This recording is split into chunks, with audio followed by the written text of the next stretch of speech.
Hey, welcome to the Lance Wallnau Show. Today, we're going to be talking about the current events that are happening, but I have a take on some of the Super Bowl stuff that's going on and some of the controversies I'm getting into lately. And Charlie Kirk and I are getting in trouble. It's good to have friends like him in the fire.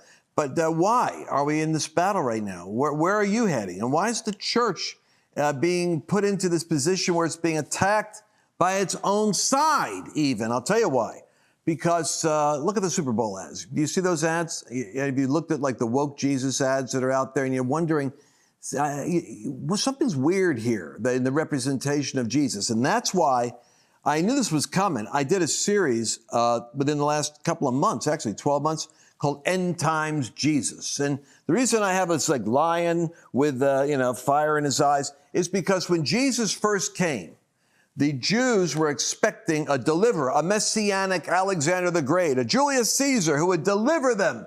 And that's why even John the Baptist, who prophesied, this is the Lamb of God. He saw the dove come down upon Jesus. He heard a voice audibly, this is my beloved son. And even John the Baptist questioned if he made a mistake. Why? Because Jesus wasn't running around like a conqueror, like a militant warrior dealing with things. He was healing, and his first miracle was wine for a wedding. And you can see John was perplexed. This isn't what I saw. What John saw was accurate. He saw the end times Jesus. He saw Jesus coming back as a flame of fire to deal with the nations. Our problem is the reverse. We've got Jesus, washing everybody's feet and is not mad at anything and is just happy and passive. And he's coming back as the judge of the nations. End Times Jesus. I want you to get it. Go to lancewallnau.com/End Times Jesus. I guarantee this will help you understand the disposition of Jesus is always mercy, always love, always truth, and he will also judge the nations. Get this. End Times Jesus. Go to lancewallnau.com/End Times Jesus. I promise you'll love it. Now let's get into today's show. Why am I talking about the global picture here? Because I'm telling you something. The world is in a place where it can fragment very quickly because America has lost its cohesive influence in the world. It's losing it militarily. It's losing it as a cultural, social, credible force. And I think the world is watching Trump and realizing that he is becoming a political hostage to a corrupt nation. And they're kind of intrigued with how when we are the trans banner carriers, we're the LGBTQ. We remember we're flying that flag on the capital in Afghanistan on the day that we basically were evacuated out of there and we're losing soldiers. We are losing our brand credibility globally, and it creates a vacuum. And the presidency is what kind of personifies that brand.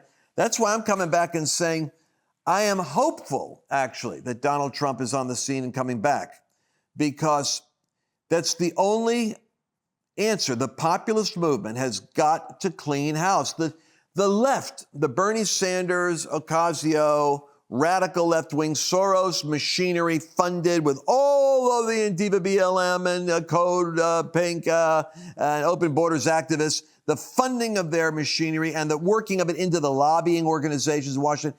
I mean, it's a machine that took over the Democrat Party. That's why it doesn't look like Kennedy or Mondale or even Clinton. It looks like crazy glue. So we need a takeover of this Republican Party.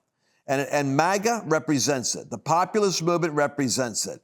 And there's a spiritual side to this that the enemies hate. That's why they attack the Christians, because we're praying for God to do something that can arrest the ruptured open border and the ruptured open spending that could take this nation down. Statement by Donald Trump. The RNC, which has been a joke, and thank God that the Bannons of this world, the Charlie Kirks, and the voices that are part of our movement, the Bonginos, they put so much heat on the failure of the Republican National Committee that there's change now happening. Donald Trump has issued a following statement, but I want you to hear it in classic. This sounds like a Trumpian statement if I ever heard one. The RNC must be a good partner in the presidential election and must do the work we expect from the national party and do it flawlessly. That means helping to ensure fair, transparent elections across the country. Trump's theory is he won the last election and it was stolen by election fraud. Therefore, he's not as worried about getting the votes as he's worried about getting the votes stolen. So his focus is on putting someone in there that has a passion and a priority about dealing with fraud. That's his driving first criteria for who he wants to see in that role that Ronald McDonald's leaving. Even in parts of the country where it won't be easy, we need to make sure that we're getting out every vote and the election is fair. Working with my campaign, the Republican presumptive nominee for the president to win this election and make America great again. For these reasons, I think my friend Michael Waitley should be the RNC's next leader. Is interesting. One candidate, Trump, makes the recommendation, boom, the whole RNC is ready to follow it. That's the influence of Trump. Michael has been with me from the beginning. He's done a great job in his home state of North Carolina, is committed to election integrity, which we must have to keep fraud out of the election. See, that's a big deal to him. My very talented daughter-in-law, and this has got people's heads spinning. He's going with his family. Well, you can't. If you're going to be a candidate, you can't also have your family running the RNC. Well, Trump's saying, oh, yes, I can. You know why? He values loyalty. It gives you a clue to how he's going to run and govern in the next 4 years. He's not going to be, letting a Fauci just pop in and go, okay, you're the authority, I'll listen to you. He knows he cannot trust who he doesn't know. Laura Trump's going in there. She's agreed to run as the RNC co-chair. Lara is an extremely talented communicator dedicated to all the MAGA stands for. I like that he's sticking with MAGA. No matter how much they beat on MAGA, he's MAGA. He's a MAGA man. She's told me she wants to accept the challenge, and that would be great. I've also asked Chris LaCivita, in whom I have full confidence, to assume the role, in effect, of the chief operating officer in the committee. Chris will manage the RNC's day-to-day operations. It is going to become I like the language he's using. It will become a fighting machine for 2024. They're going to use all the tools available to win for the American people. This group is talented, battle-tested, and smart.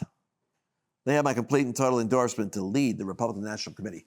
I just wanted to read all that to you because it resonates with Trumpian vigor, vitality, masculine energy, and winning. Makes me feel just peppy reading that. In the meantime, he's messing with their head all over America. You know, he still wants to do the Madison Square Garden. He wants to go right into the heart of New York, just to fill the arena and show people that he can pack out Madison Square Garden.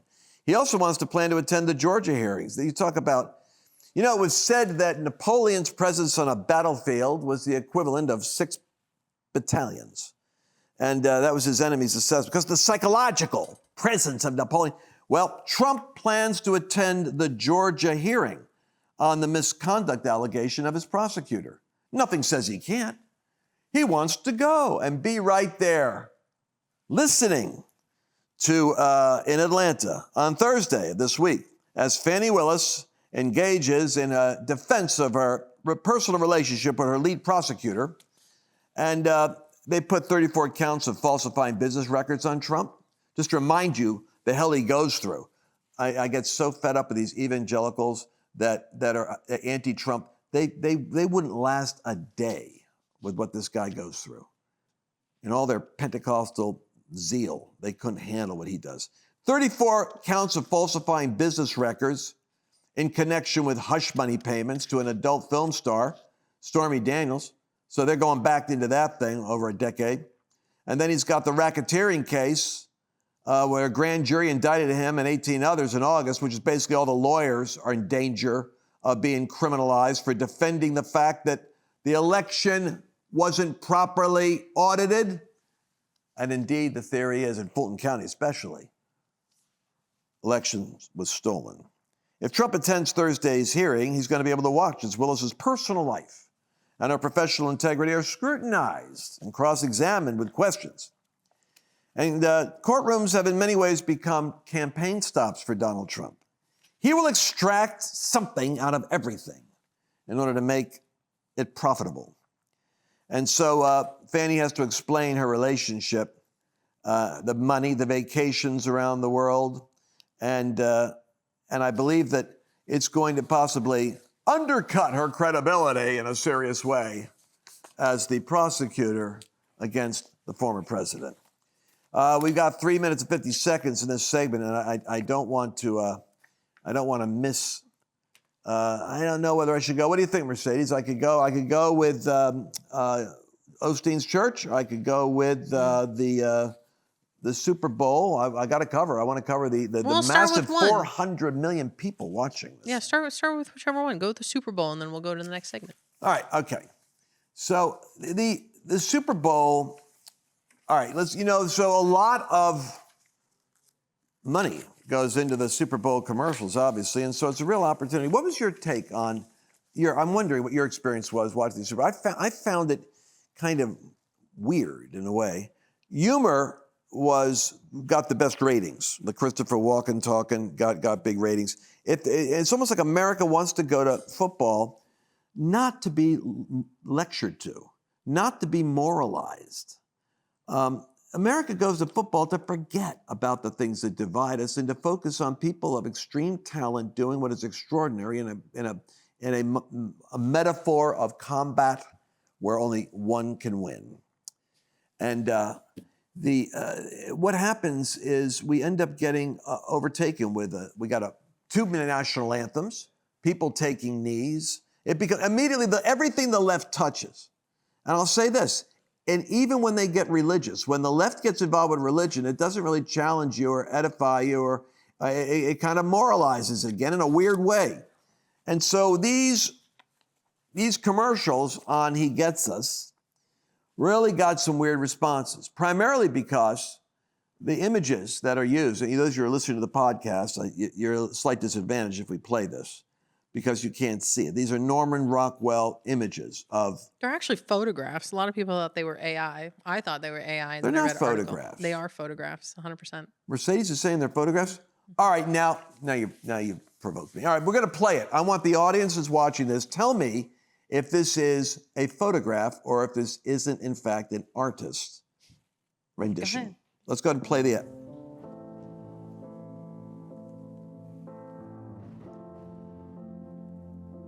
So it's different people. Do you want to explain it as it plays? All right, so you that are listening, we have these scenes of people washing each other's feet out of a family like planning a woman clinic. washing the feet of a girl at a Planned Parenthood. Looks like a domestic abuse. Here's an oil guy washing the feet of a native. Here's someone who's an illegal in front of a bus, or with a Karen washing their feet. Here is what looks like a southern Somalian couple. Yes, washing the feet of Somalian. The neighborhood. Black and white healing happening. This is nice. This is a black and a white guy, and finally the Catholic priest washing the foot. Catholic priest with a gay guy or transgender. Transgender, maybe. Jesus didn't teach hate. He washed feet. Now there He gets us. He gets all of us.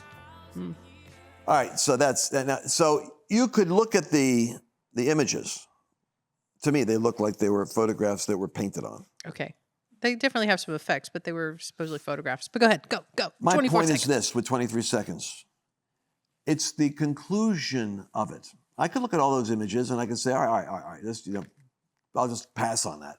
But the conclusion is, Jesus didn't preach hate, which implies that Jesus will never offend you. And that's why He was crucified, because He wasn't offensive. We'll come back and talk about that in a moment. I want to take a moment to talk about the volatile financial time that we're in. And I want you to empower yourself with knowledge. My people perish for lack of knowledge, the Bible says. Visit lancewallnau.com/Birch and get a free information kit. Consider discussing how to shift your 401k or your retirement account into a tax-sheltered gold and silver account. Why don't you go to lancewallnau.com/Birch right now and take action for a secure future.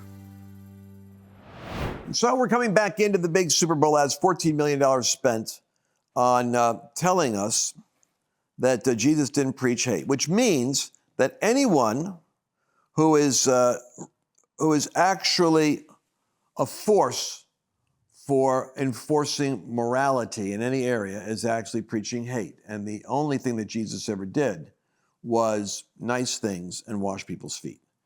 And that is, in essence, a misrepresentation of the gospel. It's called the offense of the cross. It was literally, Apostle Paul called it that. Because Jesus, with the woman at the well, caught her, the Pharisees, the religious people, throw her into Jesus' presence and say, according to the Torah, she was caught in the act of adultery and she should be stoned, which of course leads a thoughtful person to say, if she was caught in the act of adultery, where's the guy? But they got the woman. So the woman is thrown down in front of Jesus. In a beautiful moment, Jesus is writing in the dirt with his finger. And no commentator really knows what he was writing because the Bible doesn't say, but he was writing. And they continue to press him, the challenge. And think about this, he's got a problem. If he says, let her alone, he's violating the Torah. If he says, stone her, he's endorsing an act of brutality and murder in the name of the law. What will the rabbi, who they know is controversial, going to do? Because they've got him either way. So Jesus says, as he stands up, it is written, that she should be stoned. That's what it says. So let him that is without sin among you cast the first stone. Then he sat down and continued writing. Now, some commentators actually believe that what he wrote was starting with the oldest one. He wrote a sin that applied to them. And because it says, and they departed, beginning with the oldest, which means the conscience was being dealt with, until nobody was there. And then Jesus said, and this is the key. This is the key to good theology versus goofy theology. He says, woman, where's your accusers? Isn't there anybody here? And she says, no one, my Lord. He says, neither do I condemn you. Now go and sin no more. There's the key. The neither do I condemn you is that Jesus gets us. The go and sin no more is the part that they say would be hate. Mm-hmm. Because Jesus is giving a moral absolute. He's saying, don't sin. And it's the part that talks about sin and its consequences that isn't preached anymore in America. Debt is a sin. When you take something, you can't pay it back. It's a sin. It's stealing. And we're stealing from our children because we're printing money that we're not intending to ever pay off, and we're going to be gone, and they're going to be saddled with being perpetual Russian serfs. Mercedes, what are your thoughts on all this? Yeah, that is very similar. I mean, you and I have been talking about it kind of in between the breaks, but absolutely, this idea that, nobody walked away from Jesus disappointed too. I mean, there's plenty of Bible references. You've got the rich young ruler who Jesus says, hey, sell everything that you have and come and follow me. And he walks away disappointed because you have to put to death. You have to put away anything that you would put in front of the Lord. And, there's another time where there's Luke, I think it's Luke 13 or Luke 16, and it talks about many crowds were following Jesus. Many crowds. He had a lot of followers. And Jesus turns and he starts to thin the crowd. And he says, but if you want to be my disciple, pick up your cross and follow me. If you want to be my disciple, you have to hate your father, your mother, your brother, your sister. If you want to be my disciple, you have to sell everything. There's a difference between a Jesus follower and a Jesus disciple. And so right now in the body of Christ, you've got very, like you're saying, incomplete messages of what is the full gospel? What is the truth of the human condition? And so we have to be bold enough to speak truth in love.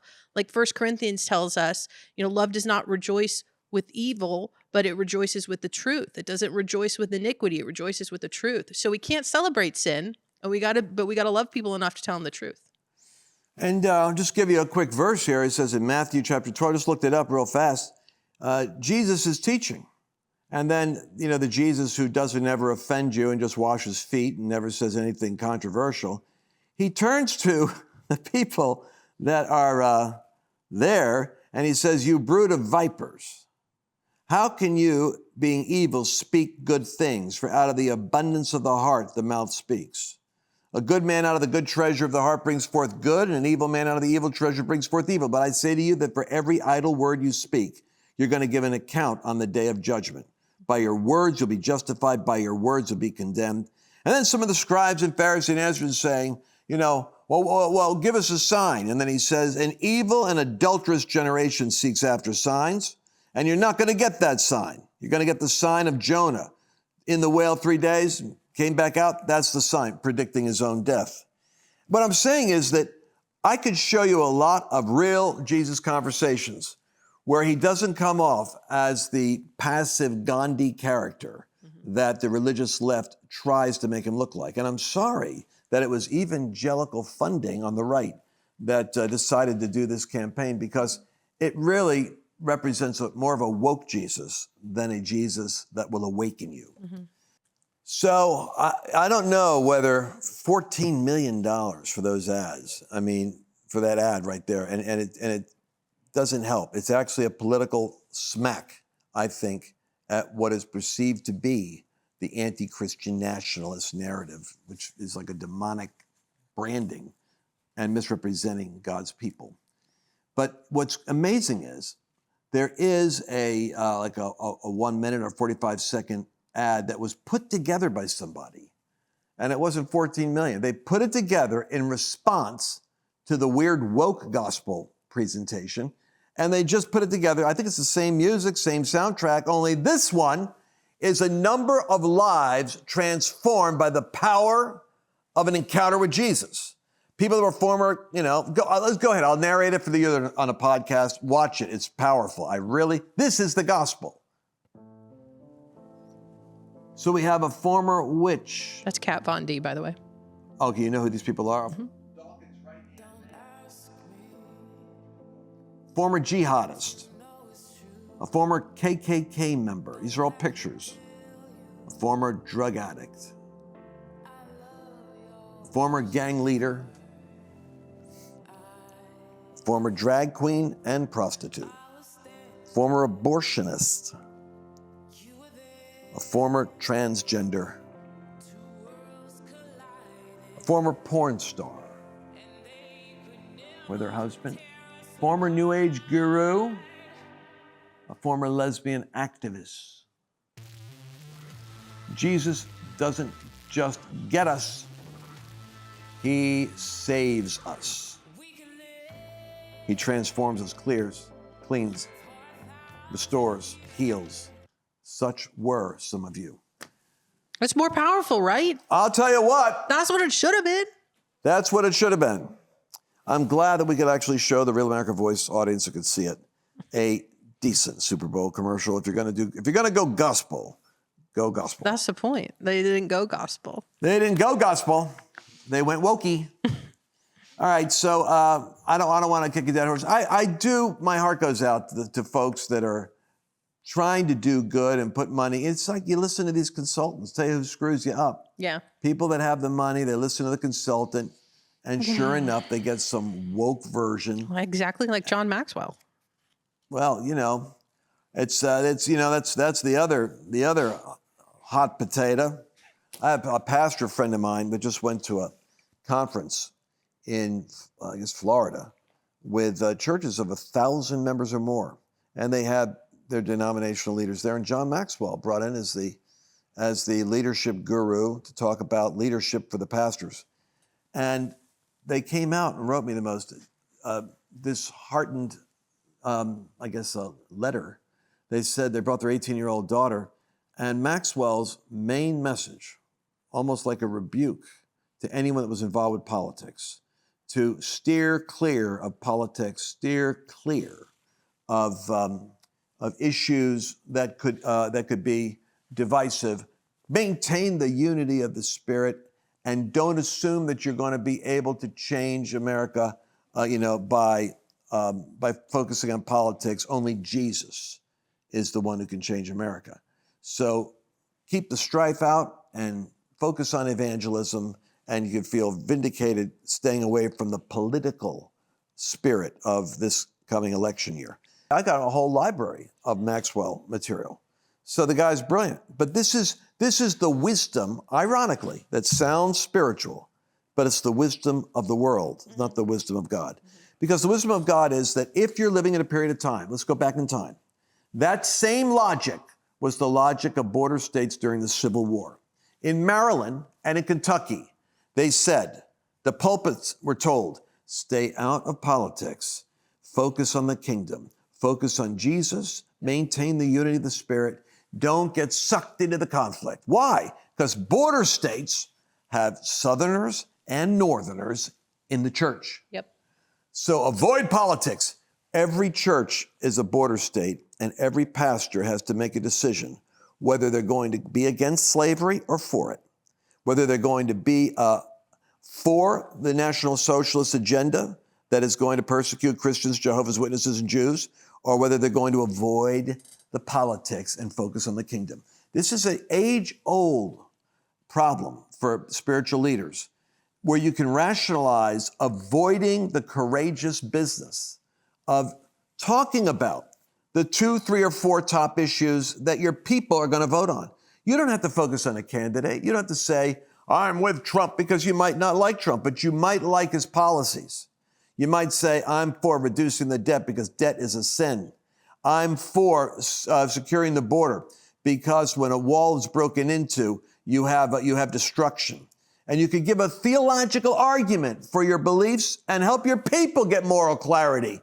You're in the business of clarifying moral issues. That's why you matter. This awakening matters. Courage matters. And the populist movement is going to win in the end. We'll see you again next week. Looks like you've been sleeping well. Megan, he's back. The My Pillow guy. And you're looking good. Still feeling good. Well, just when you thought it couldn't get any better, we've got the best pillow ever, My Pillow 2.0. When I invented My Pillow, it had everything you'd ever want in a pillow. Well, now there's new technology that makes it even better. My Pillow 2.0 has my patented fill combined with a cooling fabric with temperature regulating thread. My Pillow 2.0 is truly the next generation of My Pillow. Now's the time to go to mypillow.com or call the number on your screen. Use the promo code to save 50% on your My Pillow 2.0. Not only that, for a limited time, your entire order ships absolutely free. You're sleeping even better. And cooler, too. And you're looking good. Feeling good. I knew you would. mypillow.com. Go to mypillow.com and use promo code Lance to save big on all of Mike's best products. That's promo code Lance. Did you enjoy this latest episode? Please remember to share it with your friends, because the more knowledge you have, the better equipped you are to navigate the world.